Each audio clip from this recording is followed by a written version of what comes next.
There we go. Okay. Thanks, Susan. Beautiful. Welcome. So wonderful to see everyone here tonight. This is such a joy to have this hour, this midwinter hour, and be able to talk and commiserate and kind of open up about a topic that's not easily discussed or that we tend to keep very privately. So this is the topic for tonight is family history, and I'll get to all that in a moment. But first, I just want to thank all the great folks at Awakening Spirituality for making this possible, even for dreaming up Awakening Spirituality and just having this kind of open, inclusive, very relaxed, very welcoming environment that makes this kind of thing possible. So I have to really thank everyone for doing that and for the fantastic teamwork behind the scenes that makes all this hum. So I don't know what was done in terms of introduction, but I'm Susan. And for those of you who don't know me, I'm an author and educator, and I work at the grassroots level. I work with helping people find their writing voice and really release their stories to the world. So it's a bit of kind of spiritual midwifery on the grassroots end.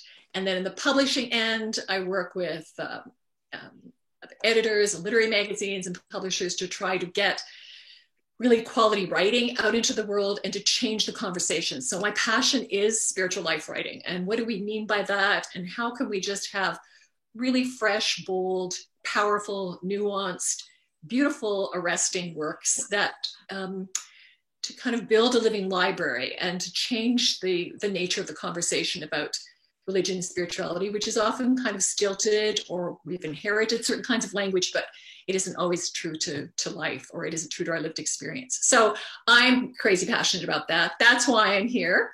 And that's why I invited the people that I did tonight. So we have two people that I'm going to introduce you to.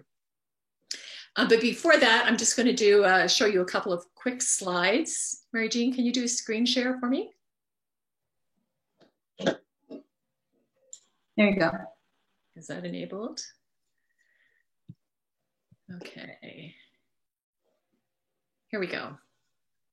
So this is us using family history to tell your story.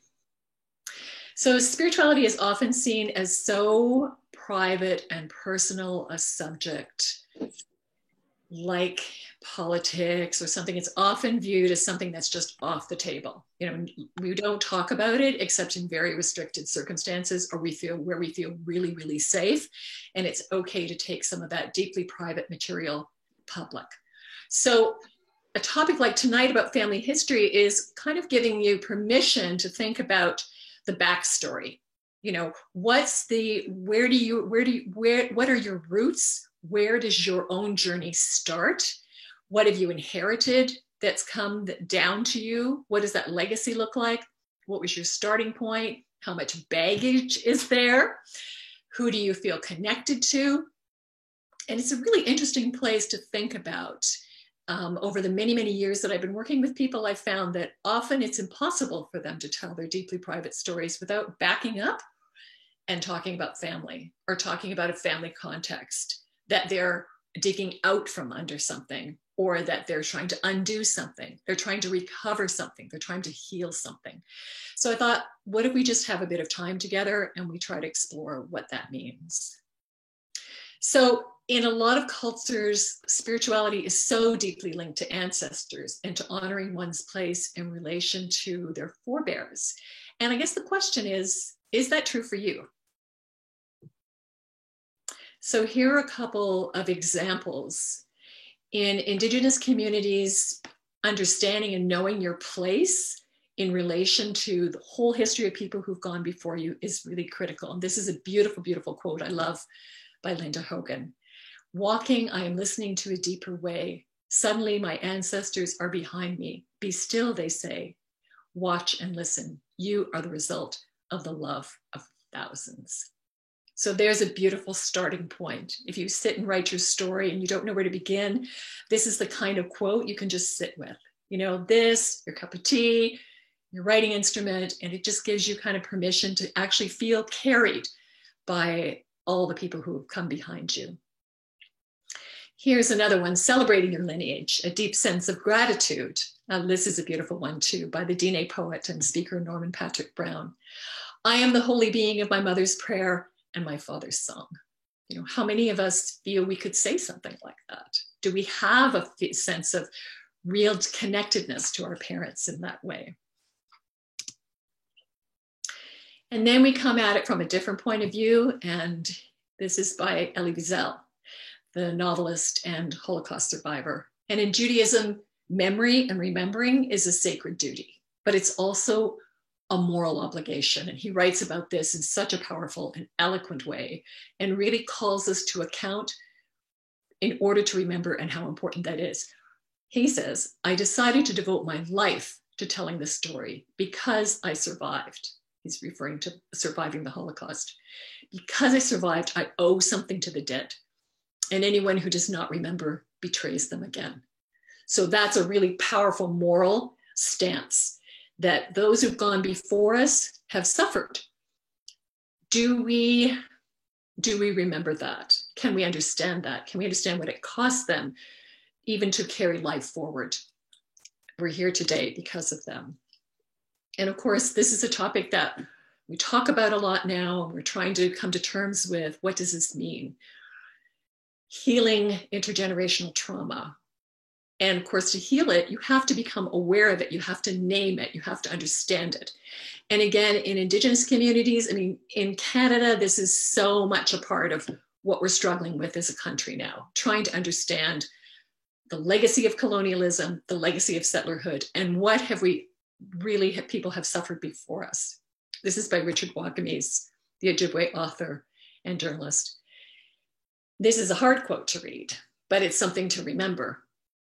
When your innocence is stripped away from you, when you are denigrated, when the family you came from is denied and your tribal ways and rituals are pronounced backwards, primitive, savage, you come to see yourself as less than human. So anytime we talk about the human story, our story, and where those people open up behind us, there is suffering. You know, there is enormous pain. There is war. There is denigration. And the ways in which we, who are fortunate now, can move out of that and move forward and to heal from that, that's a gift. That's sheer gift. And if we can do that with a bit of storytelling, why wouldn't we try? So the two writers are joining us tonight, and they've worked really hard to understand their lineage. And it's why I've invited them. They've worked for years on trying to bring depth and understanding and a lot of humor and goodwill to their work. And they've both learned to celebrate and critique their family histories, celebrate and critique, and to do both with love. So I'm going to introduce Gloria first. Gloria Fern is her nom de plume.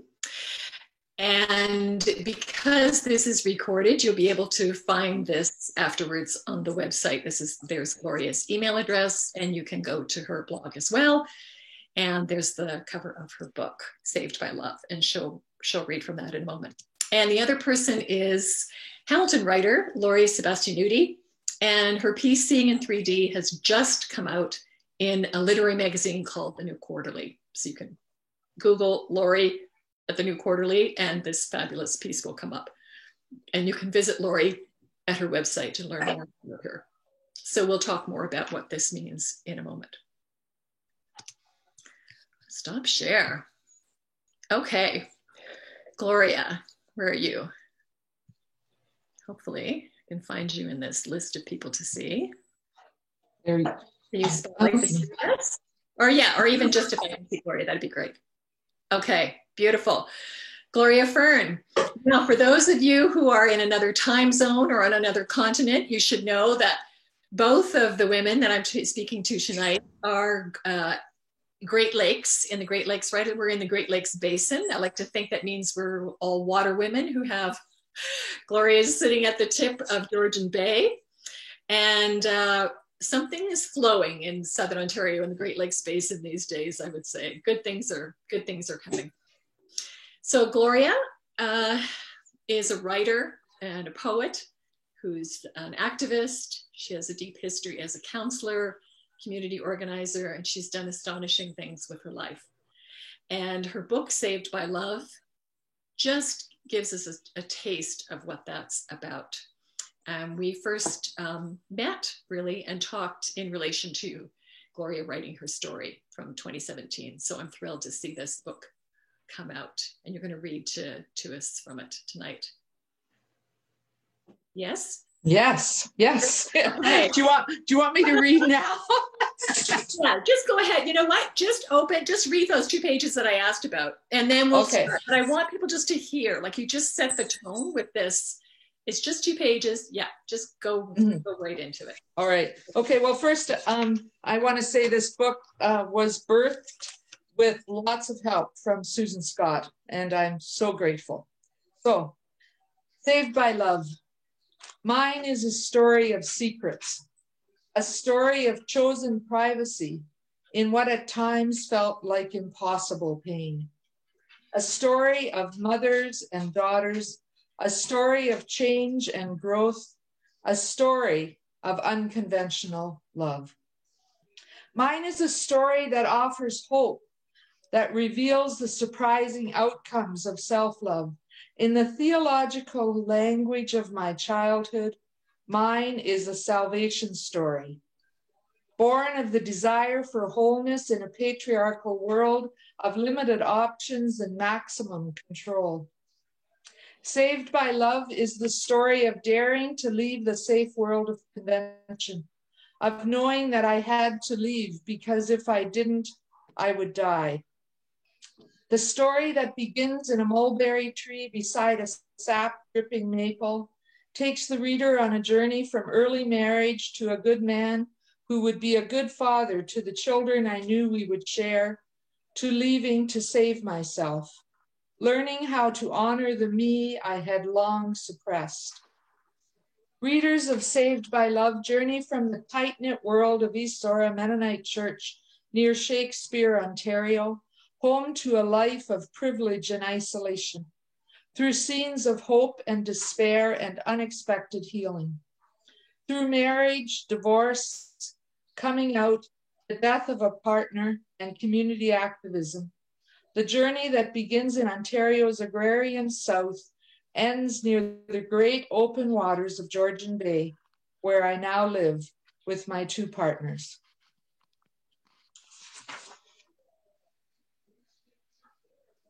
What about the labyrinth in my backyard, the cycling in and out of the flowers and the seasons, the bright yellow of daffodils, the red dahlias, the lilies' magnificence, and the irises, all reminding me of Harriet's garden before she was too sick to care for it, before I helped her dig it up and move it to my own garden. And then I felt my heart emerge, broken, wounded, bleeding. And you know by now, I am sure, that the heart moves back and forth from wounded to whole, from whole to fractured, from fractured to, and cycles go on. So as you read this incomplete memoir, my stories of preservation, of fractures and wholeness, of redemption and condemnation, of the many cycles of my life, I invite you to find your story, your own assembling and falling apart, your own life's natural order. Beautiful. Thank you. Thank you for that. That's amazing. Now I'm going to take you back to the one really hard line in there that stands out. Okay, when you say daring to leave the safe world of convention, because if I didn't, I would die. I want you to talk about that. What do you mean when you say that?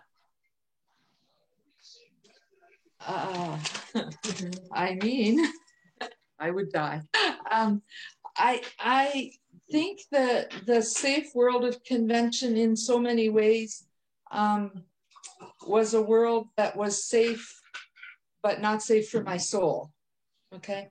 I remember my 11-year-old daughter looking at me one day and saying to me, "Mom, it would be a lot worse if you were dead." And I thought that she didn't know how much pain I was in. And I thought I had masked it well. I thought I was doing all the right things, that if I did enough right things, then I would be acceptable in my community and maybe to God even. And but because that was not possible,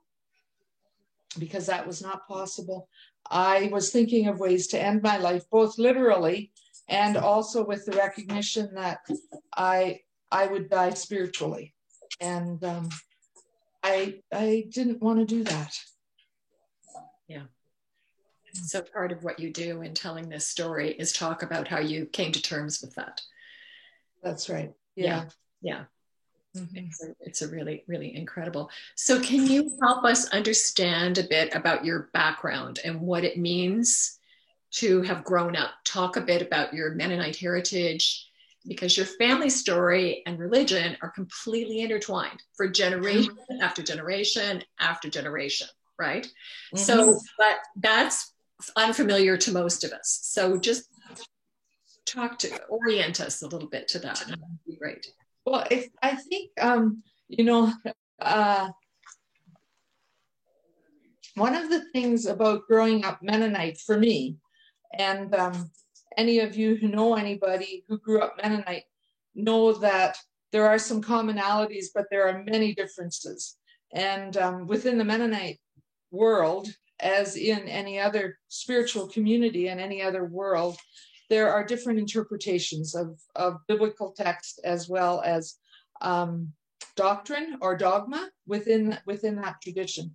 So I want to be really clear that I'm speaking about my experience within my church community and within that small window.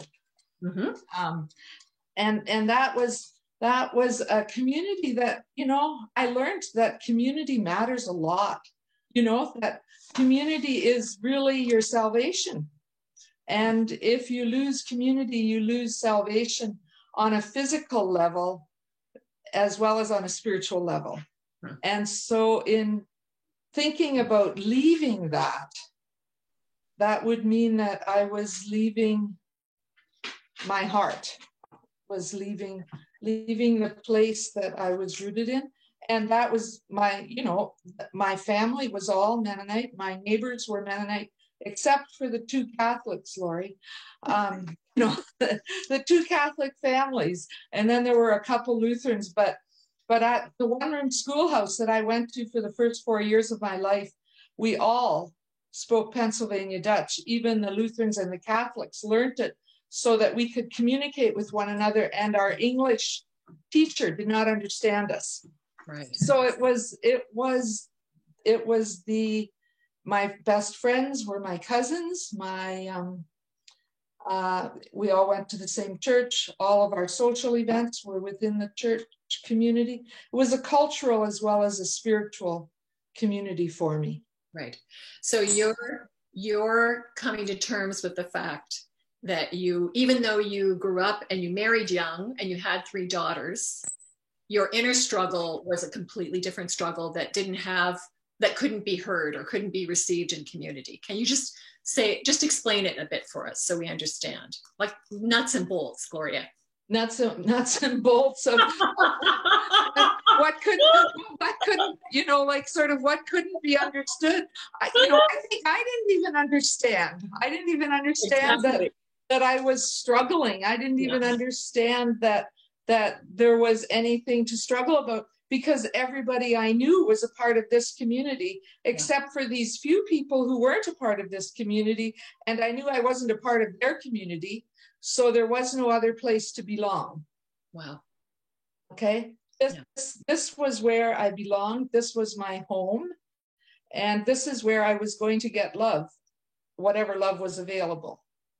And for many years, I didn't recognize that I wasn't getting what I needed for myself to live. So, when I married, when I had children, my one daughter said to me shortly after I left my marriage and came out, Do you wish you would have never married, Dad? Because then you wouldn't have had us. Maybe you wish you wouldn't have had us. Because it was so much a part of the whole story. And I, of course, was delighted. Motherhood is what, on the other hand, saved my life. And so because I chose to live for my children when I could not choose to live for myself. So the nuts and bolts of living within that rural agrarian faith community was that I didn't know people who didn't think and believe the way I thought and believed. Yeah. I was talking to two friends the other day. We were Zooming, of course, and both of them, one of them grew up in downtown Toronto, and their mother was a fashion person. You know, so I don't even know the language now. What's a fashion person? You know, and the other grew up in another area of Toronto with a very different lived experience. And I was saying, you know, one of the things I didn't experience as a child was very different lived experiences. It simply wasn't a part of the possibilities. So while my soul and my spirit may have longed for something else, they didn't know what the else was. They didn't know where to go for that something. And so while I recognized, you know, in high school, I was quite suicidal at times, but I didn't know any other answer other than, well, God, and I clearly wasn't behaving well enough for God, or else I wouldn't be so unhappy. Because if I did it right, I would be happy, right? Yeah. Mm-hmm. Mm-hmm. So the beautiful thing about your life, and I'm going to shift over to Lori in a second, and then when we open it up to everyone, we'll have lots of conversation about this. But the remarkable thing about you, Gloria, for anyone who knows you, is you have this sense of groundedness and joy, and you have this, and you found a language for your experience, right? And you're able to write about it and reflect on it and tell your story in such a way that it's just infused with love and connection. So when we read it, it doesn't feel alienating. I mean, I know that the pain is there, but it's been so integrated into your life. You've understood it, and now you stand at a place where you can mentor others and you can extend a hand, but you really have built a language for people to be able to talk about their experience, and even for you to reflect on your experience. It's really remarkable.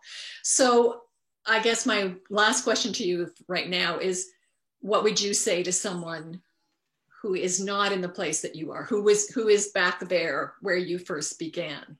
What would you say to someone like that? Well, I think one of the things I would say is there is hope. There is hope. There is a possibility of change. I worked as you mentioned, I worked as a psychotherapist for many years. And one of the things I could always say with confidence to many clients, and I worked with a lot of clients who struggled with spiritual alienation and spiritual judgment and spiritual dichotomies. Yeah, that didn't. And I could always say, I know it can be better because I do. Because I have lived into a place that has shown me that I could never have visioned the life I'm living now. I didn't dream it. But the other thing is that notice who's around you, because every step of the way, there were people who were right there ready to step in and walk with me. You know, the walk me home, Ram Dass, you know, there were people who were always willing to walk me home. And I just had to notice them beside me or walking close by and open myself to them. And then there they were. And, you know, what a miracle is that, you know? And there you were. Mm-hmm. There you were. Yeah. Beautiful. So. Okay. Thank you. Oh, thank you. Thank you. It's beautiful. Lori Sebastian. Hello. This is my other Great Lakes water woman. She's speaking to us from Hamilton, Ontario, so right on the tip of Lake Ontario. And Lori has an amazing story, and we'll hear a bit about it in a couple of minutes. Lori, tell us a bit about where you come from. What I love about Lori's story, a couple of things. One is it's also a story about love. And I think this is so interesting. We talk about family history or ancestors, and we think of a lot of the baggage that we deal with and trying to slough things off from our growing up. But both you and Gloria are able to write about love in really incredible ways. But first, I'd like you just to talk a bit about your upbringing and what you were born into and where your questions came that eventually turned into the piece you wrote. Yeah, well, thank you. And thank you for having me here, Susan. So I am a cultural Catholic. I was cradle Catholic, born and raised in Hamilton, Ontario, the daughter of Italian immigrants. My mom immigrated in the 50s, my dad in the 60s. And Catholicism was my identity. It was just part of my identity, being Italian, being Catholic. We went to Catholic school. I became a teacher and I taught in a Catholic school.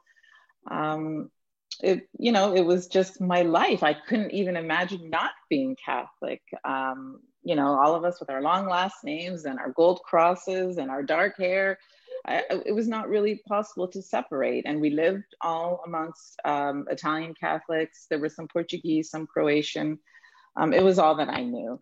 I married a fellow Italian Catholic and everything was going fine. Of course, there were things in my church and in my faith that I didn't agree with.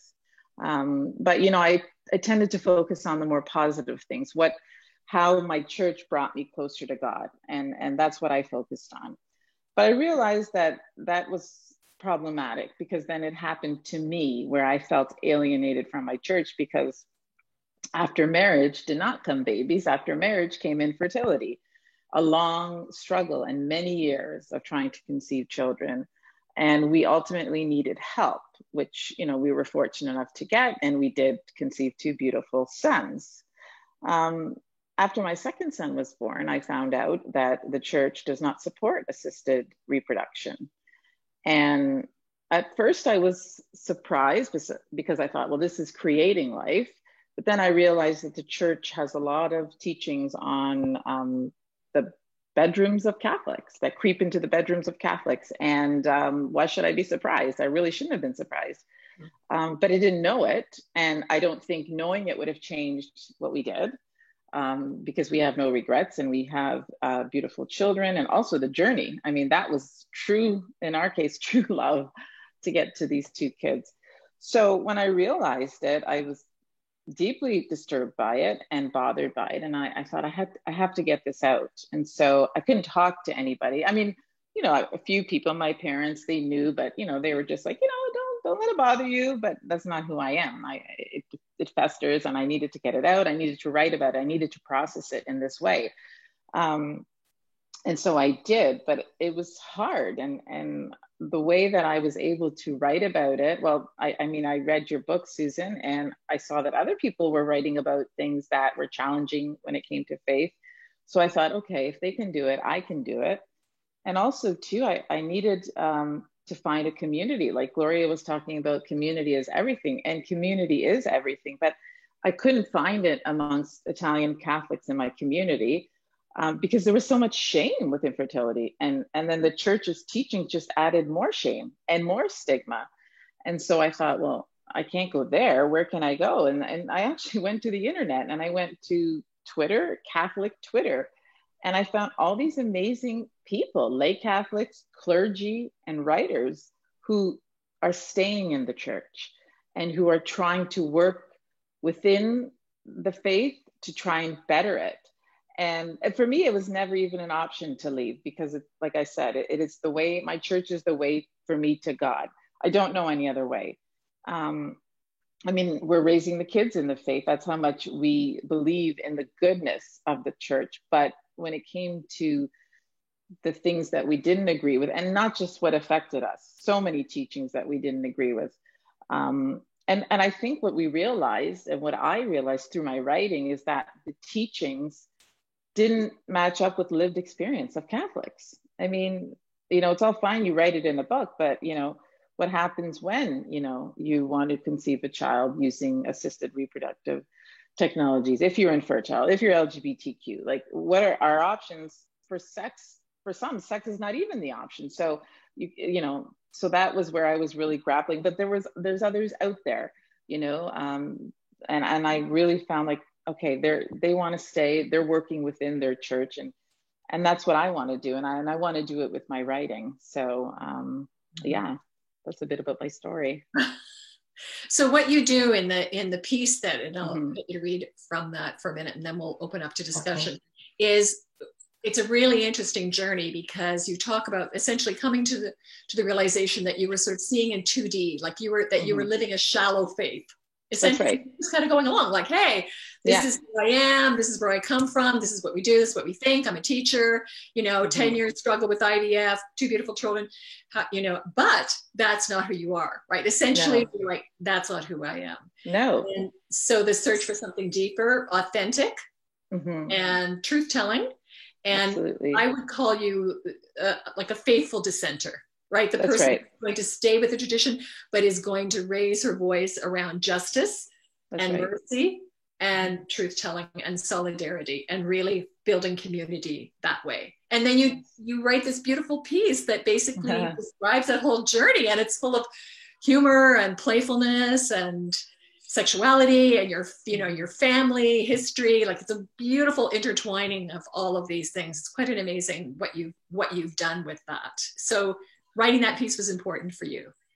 Yeah, it was the start of everything, really, because I reckon with, yes, I was seeing in 2D through an actual medical condition that I had, but in my soul too. I was just going through the motions, and then I realized, no, this is not me. I want to stay within my faith, but a deeper faith, a true faith, not rituals and superstition and all that kind, and not just doing it because that's what I was born into.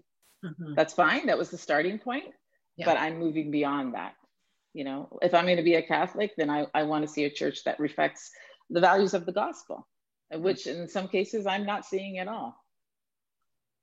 Okay. All right. All right. So go ahead and read your intro. Yeah, just read your intro. Thank and you. Yeah, what I want your listeners to enjoy too is that Lori has such a great style, and it's just also very playful. So really smart and analytical, but also just brings in the ordinary human experience in such an interesting way. And we realize that, we can tell our stories in ways that also include all these really interesting, quirky things that are just part of our experience. So just read to us from the beginning. Oh, thank you. Okay, thanks. So this is Seeing in 3D. Order. I used to think I was eating tiny eyeballs. Every December 13th, while my siblings and I played around a hissing brick fireplace and my father watched The Price is Right, my mother would drive to my Aunt Lucy's house down the road to pick up a large pot of cuchilla. On the feast day of St. Lucy, my Aunt Lucy would prepare the traditional Sicilian dish of boiled wheat berries and sugar. Some years she would add chickpeas for heft, but to us it made no difference. We would listen for the sound of the garage door opening, followed by my mother's hollers, and the 6 of us would take our place around our large oak dinner table with my father at the head to slurp the beige goopy stew. Just a taste, my mother would say to them, but to me she'd offer a stern look, tie a checkered dishcloth around my neck, and remind me, every last drop for your eyes. At 2.5, I was diagnosed with strabismus. My mother had a moment of denial when her sister-in-law pointed out that my left eye would turn inward like a wayward pinball, especially when I was tired or concentrating. But a doctor confirmed the diagnosis, and before I could speak in full sentences, I was fitted for corrective glasses. At 7, I had my first surgery at St. Joseph's Hospital in Hamilton. That was unsuccessful, but when I was 13, a promising young surgeon operating out of sick kids in Toronto would be the answer to our prayers. No more tantrums, smashing glasses on the floor, no more 4 eyes and incessant teasing on the playground. A brand new teenager with brand new eyes. The only stipulation was another prescription, this time for contact lenses, to help my eyes focus and prevent an eye-turning setback. St. Lucy had worked her magic. Aesthetically speaking, I was cured. Aesthetically speaking, you were cured. Yeah. Honestly, I have to feel for you there. I can't imagine boiled wheat berries with sugar every December. Every year. I don't know. I don't think I could go there. But that's such a great opening because, of course, at a deeper level, right, at the soul level, you were not, right? That's part of the journey. Yeah. That's right. Yeah, it's fantastic. And my healing would really come much later. Much later. And the writing is part of the healing process. Absolutely. Amazing. Beautiful. Okay, I'm going to ask Mary Jean to turn off the recording so that we can gather as a group now and people can ask questions and make comments and we can just have a general conversation. And this recording then will be posted on the Awakening Spirituality website or on our YouTube, so you have a chance to go in and review it and look up the details for how to find Gloria and Lori. So I'm going to thank everyone and turn off the recording and then